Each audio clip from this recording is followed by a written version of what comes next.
प्यारे दोस्तों, ये कहानी एक श्यामपुर नामक जंगल की है। जिस जंगल में एक गरीब चिड़िया रहती थी, उस चिड़िया का नाम कोमल चिड़िया था। कोमल चिड़िया अपने छोटे से गरीब खाने में अपनी बेटी मीनू चिड़िया के साथ रहती थी। कोमल चिड़िया के पति मानव चिड़े का शिकार जंगल के शिकारियों ने कर लिया था, जिसके कारण अब कोमल चिड़िया बहुत ज्यादा गरीब हो गई थी। उसके पास कुछ भी ना था। इसीलिए कोमल चिड़िया रोजाना कड़ी धूप में जंगल में अपनी बेटी मीनू चिड़िया के लिए दाना ढूंढने जाती थी। कोमल चिड़िया अपनी बेटी मीनू चिड़िया की हर जिद को पूरा किया करती थी। एक दिन कोमल चिड़िया जंगल से दाना जमा कर कर लाकर अपनी बेटी मीनू चिड़िया को देती है।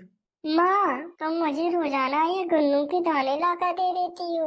मुझे ये बिल्कुल भी पसंद नहीं आते हैं। रोज रोज मैं यही खाती रहती हूँ। माँ, तुम्हें पता है कल तुम जब बाहर जंगल में दाने जमा करने गई थी तो मैं जंगल में गई थी। मैंने एक जगह टमाटर खाए थे। टमाटर मुझे बहुत ज्यादा पसंद है। बस जब से मुझे टमाटर पसंद है, इसीलिए अब तुम मुझे टमाटर ला कर दो। मुझे ये गन्नू के दाने नहीं खाना रोज रोज। अरे बेटा, ऐसा नहीं बोलते।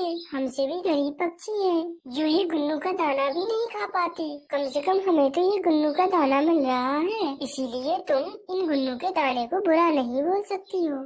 ये गन्नू के दाने और लोगों के लिए बहुत अच्छे होते हैं। बस कोमल चिड़िया की बात मीनू चिड़िया समझ जाती है और फिर वही गन्नू का दाना उदास होकर खाने लगती है। लेकिन कोमल चिड़िया भी अपनी बेटी मीनू चिड़िया की हर ख्वाहिश पूरी करती थी। वह अपनी बेटी का ऐसा उदास चेहरा नहीं देख पा रही थी। इसीलिए अब कोमल चिड़िया जंगल में जगह जगह जाकर टमाटर की खेती ढूंढ रही होती है। काफी देर ढूंढने के बाद अब आखिर कोमल चिड़िया को एक जगह पर टमाटर की फसल दिख जाती है। फिर क्या था, कोमल चिड़िया झट से आकर टमाटर की फसल के पास आकर बैठ जाती है। अरे, जरूरी है टमाटर की फसल किसी पक्षी की होगी, लेकिन यहाँ पर तो कोई भी पक्षी नहीं दिख रहा है जिससे मैं पूछकर ये टमाटर ले सकूं।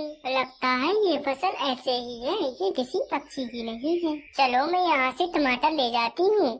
फिर क्या था, कोमल चिड़िया वहाँ से कुछ टमाटर तोड़कर अपनी बेटी मीनू चिड़िया के पास ले आती है। मीनू चिड़िया भी टमाटर देख के बहुत ज्यादा खुश हो जाती है और कहने लगती है, अरे वाह वाह वाह माँ, तुम बहुत अच्छी हो। अब मुझे रोजाना ही तुम ये टमाटर ला के देना। मुझे ये टमाटर बहुत ज्यादा पसंद है। वह टमाटर की फसल एक बहुत ही अमीर कालू कौवे की थी। वह कालू कौवा अमीर तो था, लेकिन साथ साथ बहुत ज्यादा आलसी भी था। वह अक्सर अपनी टमाटर की फसल पर बिल्कुल भी नहीं जाता था और ऐसे ही उसे छोड़ देता था। बस फिर अब क्या था, रोजाना कोमल चिड़िया वहाँ से कुछ टमाटर तोड़ा करती थी और अपनी बेटी मीनू चिड़िया को दे देती थी। अब एक दिन कोमल चिड़िया उस टमाटर की फसल से टमाटर तोड़ रही होती है। तभी कालू कौवा पीछे दरख्त पर बैठा हुआ सब कुछ देख लेता है। अरे, मैं यहाँ पर अपनी टमाटर की फसल देखने नहीं आ पाता, तो यहाँ पर तो चोर उचक्के आ गए हैं। मैं इन चोर उचक्कों को नहीं छोड़ूंगा। अभी देखो, मैं इसको मार डालता हूँ। फिर क्या था, कालू कौवा झट से आकर उस मीनू चिड़िया के पास बैठ जाता है। अरे वाह वाह वाह चिड़िया, तुम तो बहुत ज्यादा खतरनाक चोर निकली हो। मैं यहाँ पर होता नहीं हूँ तो तुम रोजाना यहाँ से टमाटर चोरी करके ले जाती हो। मैं तुम्हें नहीं छोड़ूंगा। अभी रुको जरा, मैं तुम्हें मजा चखाता हूँ। अरे नहीं नहीं कौवे भैया, आप मुझे गलत समझ रहे हो। मैं चोर नहीं हूँ। मेरी बेटी को टमाटर बहुत पसंद है, इसीलिए मैं यहाँ पर टमाटर लेने आई थी। जब भी मैं यहाँ पर टमाटर लेने आती थी तो यहाँ पर कोई भी पक्षी नहीं होता था, तो मैं यहाँ से ऐसे ही टमाटर ले जाती थी। मुझे क्या पता था कि इन टमाटरों का कोई मालिक भी होगा। मुझे माफ कर दीजिए कालू कौवे जी। अरे नहीं नहीं, तुम झूठ बोल रही हो। तुम चोर हो। मैं तुम जैसे लोगों को अच्छी तरह से जानता हूँ। मैं तुम्हें नहीं छोड़ूंगा।